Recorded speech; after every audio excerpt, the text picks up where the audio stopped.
Good evening and welcome. Tonight we are going to be talking about redistricting. What is redistricting? How does it impact me? Is this a real thing or is it a fake thing? I guarantee you this is real. Tonight joining me, I have former council member Ms. Lauren Hammond and Commissioner Mike Davis, who happens to be a former assembly member. Ms. Hammond, will you take a moment and just tell the people who you are? Well, we know who you are, but tell them who you are anyway.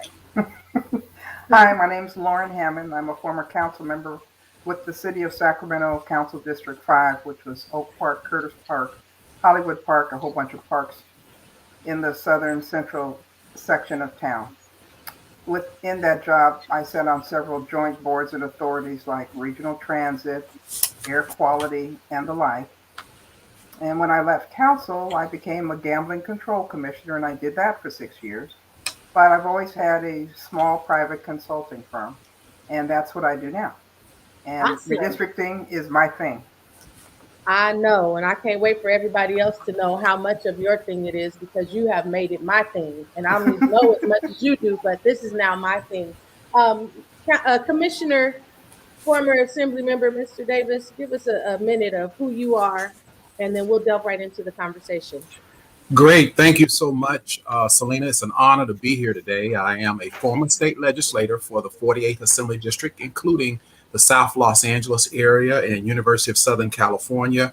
During my tenure from 2006 to 2012, I served on many committees, including the Rules Committee, the Local Government Committee, the Government Organization Committee, Utilities Committee, and I served as the chair of the Arts, Entertainment, Sports and Internet Media Committee. Currently, I am in the city of Los Angeles as the president pro tem of the Board of Public Works, where we help manage the infrastructure services delivered to citizens in Los Angeles, including sanitation, street services, street lighting, engineering, and also contract administration. Awesome. So you can see we have people who know what they are talking about and understand what's happening with this whole redistricting conversation. So Mr. Davis, do me a favor and give us an overview. What is redistricting and why should we care? Redistricting is a very important American experience. Every 10 years, after you have been counted in the census, each area of the United States draws the lines at every level of government: city, county, state, and federal level. You know that you have representatives who represent you, and they represent usually a certain specific district, whether it be, for example, the 37th Congressional District or the 5th Council District. And each of those lines are drawn every 10 years in a process across America known as redistricting. So that is what redistricting is. It happens every 10 years. Now, tell me all of the things. Well, don't give us all of it. Just give us a little. Don't give it all to us. Give us just a little bit. Tell us why we should care about redistricting. I know when we had conversations previous, you were talking about this cracking and packing, and I was like, wait a minute. This is real. This happens. Tell us about this. How does this process impact our community? It is a critically important process, and for every community, including your neighborhood, your family, your businesses, and entities for which you have interaction into certain districts matters in terms of your effectiveness, in terms of your voice being heard. The goal of redistricting is for those who are drawing the lines to do so in ways in which they are able to put communities who have close to the same values and those who have some of the same experiences together. But as we involve ourselves in government services for those of us who want to be included in as minorities, we have to make sure that based upon our past history, that we are not excluded. Often people will tell you that if you're not on the table, if you're not at the table, you're on the menu. we have in all of the government services that we have sought to be a part of found that if we literally are not at the table, we're on the menu. So why is redistricting important? It is important to make sure that your community, your neighborhood, the values that you have in your area are compatible with those who are part of the districts for which your neighborhood is a significant portion of. And we want to make sure at the end of the day that we are not excluded. There are experiences that we have had across the country, particularly as African Americans. It goes way back. It goes way back to the very beginning when we were freed as slaves. We had the 15th Amendment of the Constitution of the United States that specifically was designed to ensure that African Americans, after they were free, could in fact vote. February 3rd, 1870, the 15th Amendment, the Voting Rights Amendment, the Voting Amendment. But then we discovered many, many decades after that, that there were tools being used by various areas in the country. We have a country, as we all know, that had segregation because after slavery, we were held with the responsibility to create a new society. And while African Americans were attempted to be included in American society, in the South, we had two different societies. Segregation called for whites not to interact with blacks. So as a result, what we discovered as far as voting is concerned, that they still, even though we had the 15th Amendment, were not allowing African Americans to vote. Why? Because they had things such as poll taxes. Well, what is a poll tax? It's a tax that everyone had, but in particularly areas where you had segregation, it had a negative impact because they tied it to certain tasks, such as if you wanted to fish or if you wanted to hunt, those licenses depended upon whether or not you paid poll taxes, or if you wanted to have a driver's license. But here is the kicker, and if you wanted to vote. So if you didn't pay your poll tax, that was used as a barrier.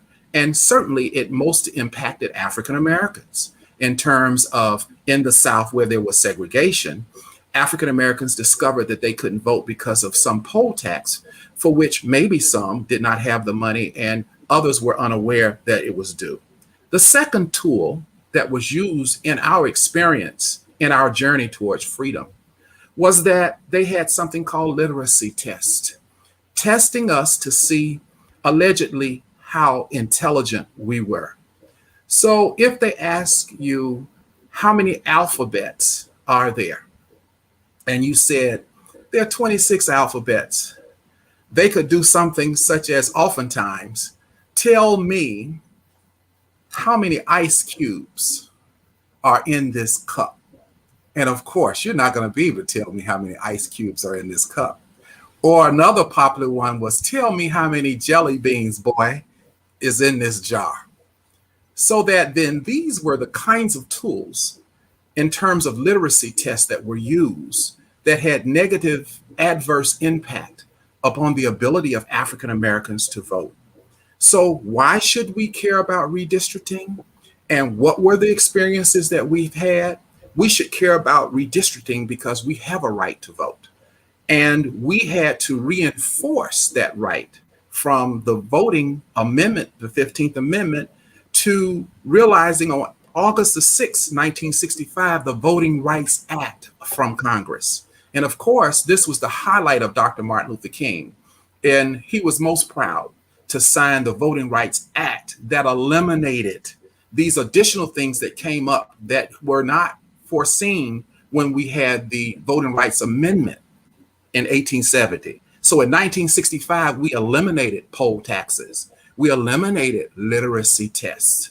This is the story, and this is the experience, often an African-American experience, that we have encountered in our struggle from slavery to freedom. And we see voting as the most important landmark experience in enjoying being an American citizen.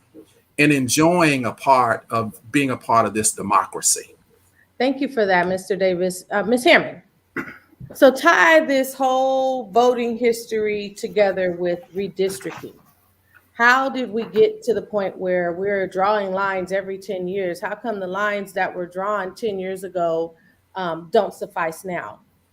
Well, because there are more people. Now, in the state of California, there are actually fewer people. So when they redistrict, which at the federal level is reapportionment, the seats for Congress, there's fewer people and we're going to lose a seat. So think about it. California is the largest state, it's got the most people. So when California speaks, people listen whether they want to or not. Well, now we're going to have one less voice in Congress. Now, how does that affect you here at home? Well, this Build Back Better that President Biden has been trying to get passed, and he's whittling and compromising and doing all these various things, he is depending on the Democrats from California because there are so many of us. And the things that he put in Build Back Better are the kind of things we've been talking about, like universal preschool for all children, like dental and vision care with your health care. Those are the kind of things that he wants because we want it.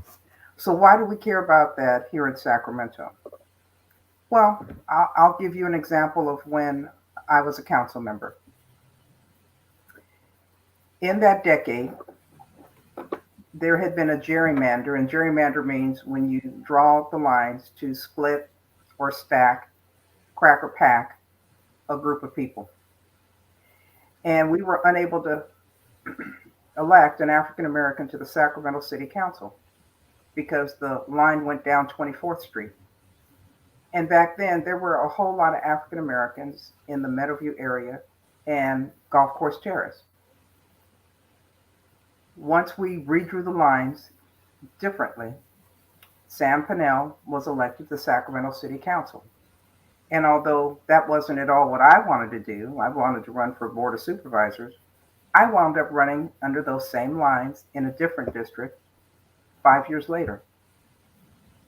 While I was council member, we have the same problems that we have today that we still haven't been able to put to rest. So when we talk about police reform today, the way we talked about it 25 years ago, my idea was to put cameras in every squad car, cameras on every regional transit bus. You know why? Because it will cut down on crime. And we get to see what they see.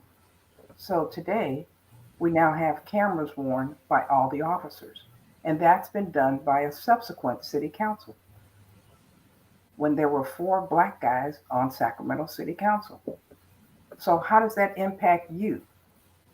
Well, it does because now everybody's watching. And we've seen a movement across the country with the number of unarmed black men that are being videotaped as they're being killed. And it's something that has to be addressed. Why does it affect everyday people? Another issue would be affordable housing. We aren't the only ones that have this tremendous homelessness in Sacramento. It's all over. Why? Because we stopped building affordable housing. You need to make sure that your council member and your board of supervisors know that you guys want affordable housing. And who doesn't want it? And then the other thing is economics, jobs, opportunities, entrepreneurship. And then let's talk about education. We all know that there is a higher suspension rate for black students in K through 12 in all of our school districts in the county of Sacramento. And I think a lot of people were shocked to find out that Elk Grove was the highest. And Selena, you've been out there. A lot of folks are out there talking about this has to change.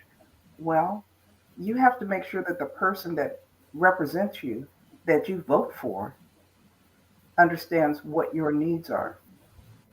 That starts with redistricting, knowing that you have a community of interest with your neighbors, and this is how you want things to go. Wow.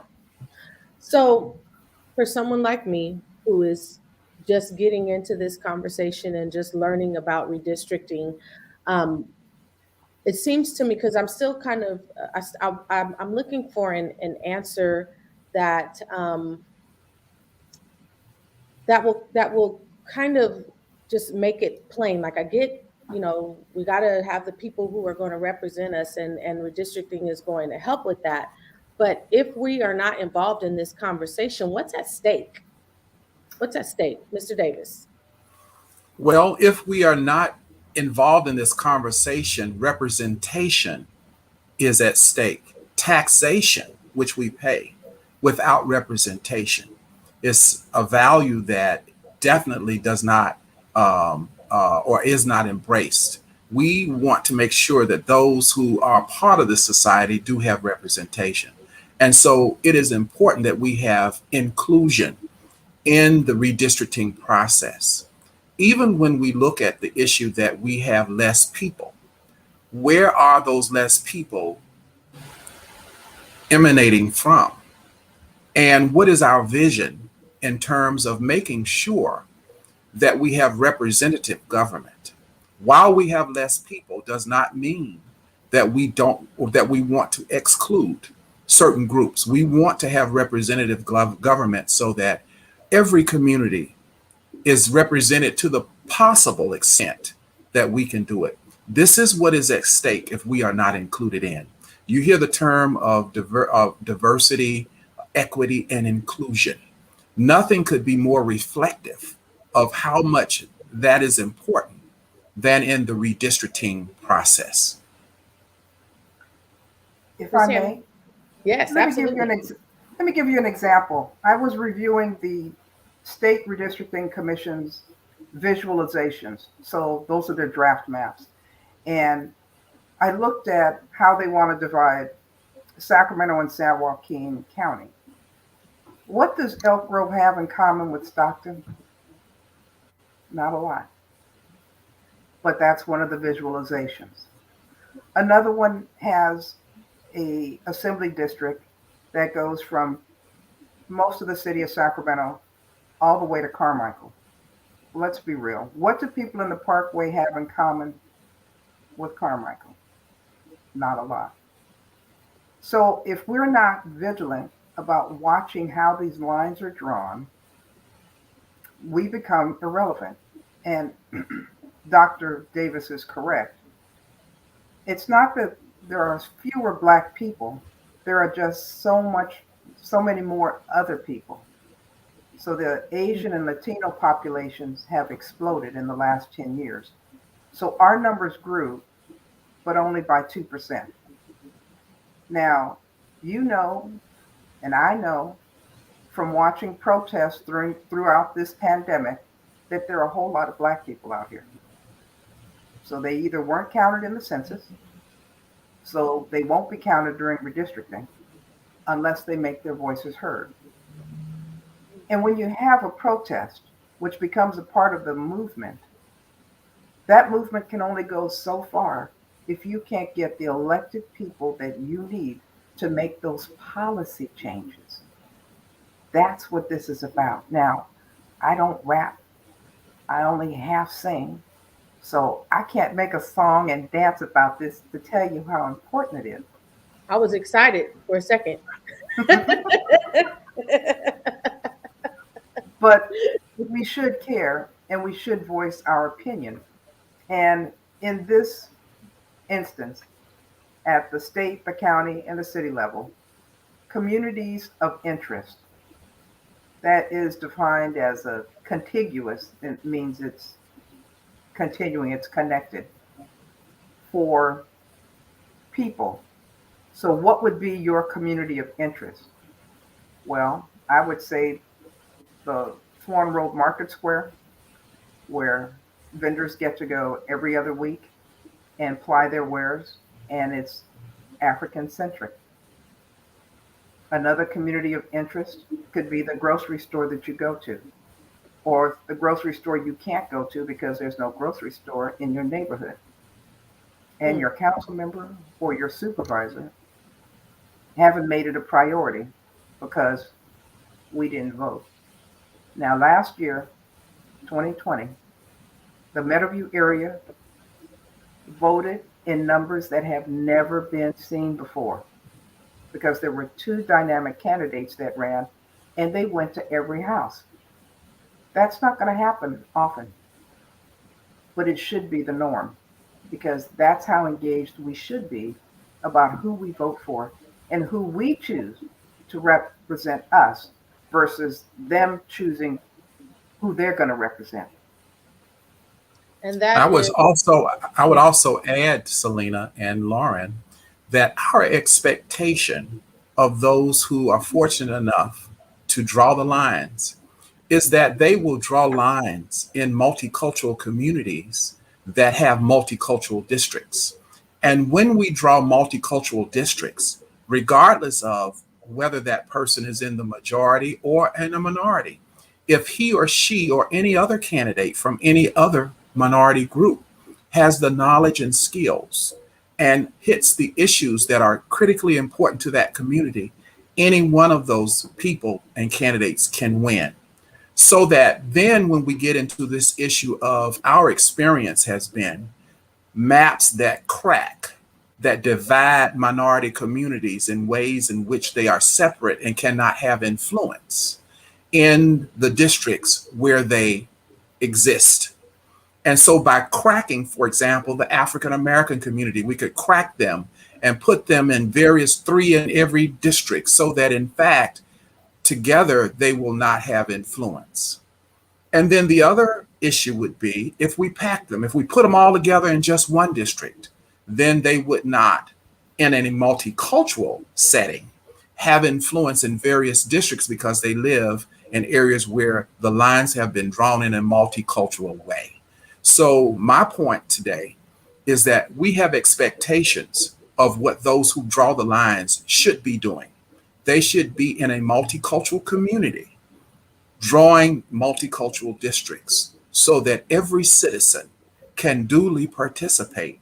And if he or she has the knowledge or skills, can convince all of the other minority members in their community and could potentially win. so. This is very very interesting. Ms. Hammond, can you give us when you set the example of Elk Grove and San Joaquin County, what does Elk Grove have in common? Would that be an example of cracking, or would it be an example of packing?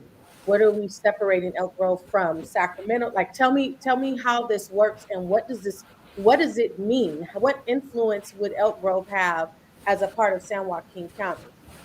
So, what we have right now in Assembly District 9 is an African American man named Jim Cooper. His current district has Elk Grove, Greenhaven Pocket, parts of South Sacramento, the city, and then I think it goes to Lodi, but it doesn't go as far south as Stockton. So the majority of his district is in Sacramento County.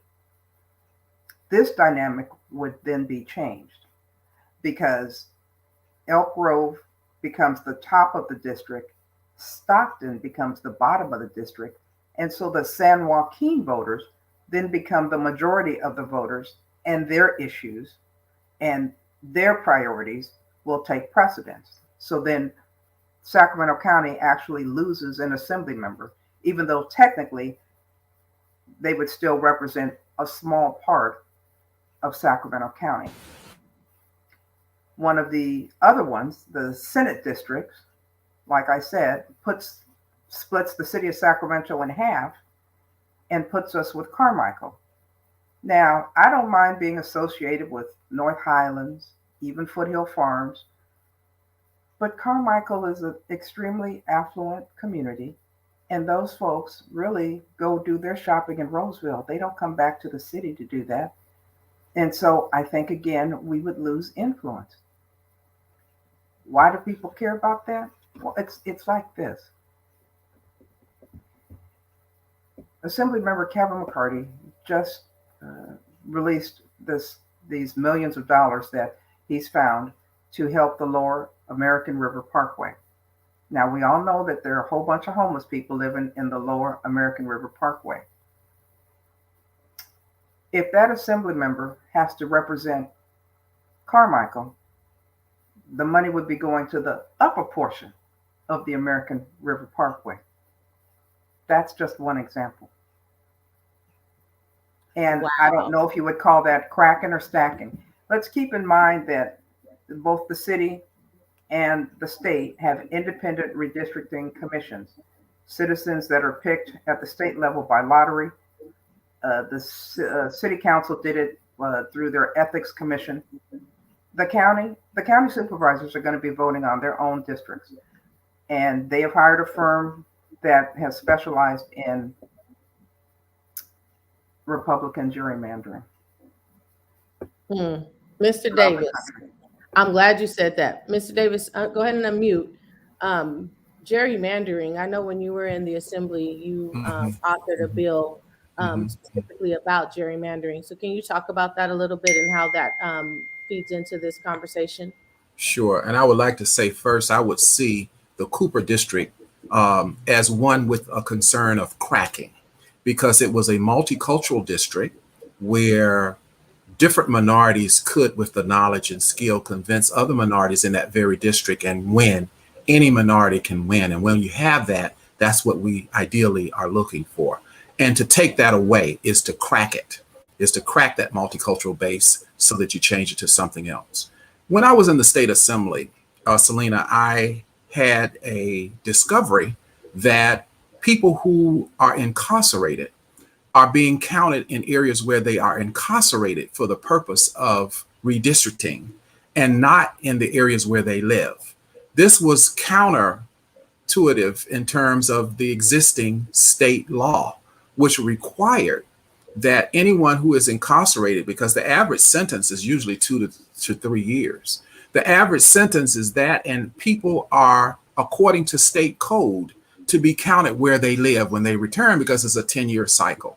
So my bill, which was in 2011, AB 420, reversed that and made it what it ought to be, which is what the state code says it should be. I think it was code 2025 that says if a person is incarcerated, he or she shall be counted in the area where they live, not in the area where they're incarcerated. What impact does this have on minority communities like Los Angeles and other areas where you have numerous people who are incarcerated? Well, when we count them, we would have to count them in these districts, whether it's Jim Cooper's district or whether it's in the Isaac Bryan's district or Michael Gibson's district. Those people will have to be counted in that area. And so when we draw their numbers of whatever the number is, the golden number for assembly members, those additional numbers make a difference when we start talking about the numbers of African Americans, for an example, in the legislature. Those numbers, and Los Angeles County has quite a few people who are incarcerated. They need to be counted where they live.